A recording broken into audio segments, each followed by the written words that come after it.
大家好，我係阿 D 啊。咁今日同大家嚟到咧金鳳大餐廳呢一個嘅牛扒專門店喺太子嘅總店噶。咁就喺咧呢個金鳳樓嘅旁邊嘅啫。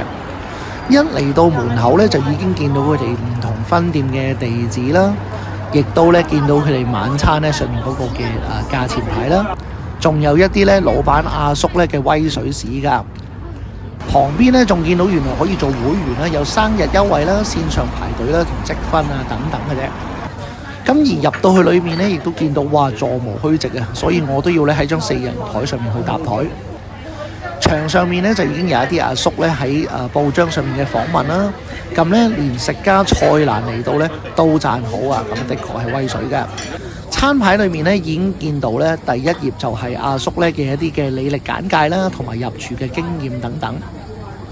一坐低咧就見到佢哋嘅餐牌上面咧有唔同嘅牛扒，咁啊叫咗呢一個嘅牛肩肉嚟試下。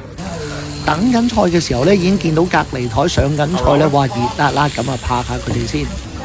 而呢一度咧仲有個經典嘅港式茶檔啦。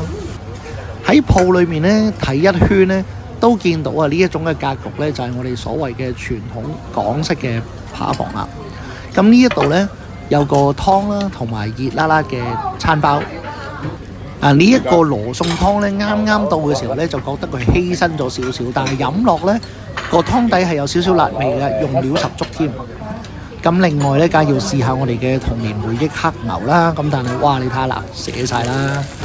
嚟到咧就會見到呢個熱辣辣嘅牛扒，最主要咧都係上面頂頭嘅呢啲生蒜啦，真係好搶眼嘅。唔該。咁我向店員咧就要咗呢一個嘅黑椒汁。喳聲，其實我覺得食鐵板咧就係呢一種儀式感啊。咁咧呢一個牛扒咧平時食開7成咧，鐵板就變10成，咁所以今次咧穩陣咧就叫咗5成熟，啱啱好。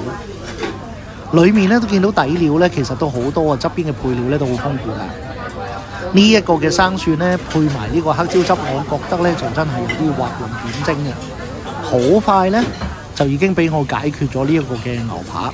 今日呢一餐咧真係相當滿足。咁臨走咧仲見到旁邊其實仲有茄汁同 Tabasco， 咁但係我覺得咧嗰個味道已經十足，可以唔需要啦。埋單咧都只係270蚊，咁啊相當抵食嘅。咁啊今日咧先介紹到呢度，喜歡嘅朋友可以俾 like 同 subscribe，我哋下次再見，拜拜。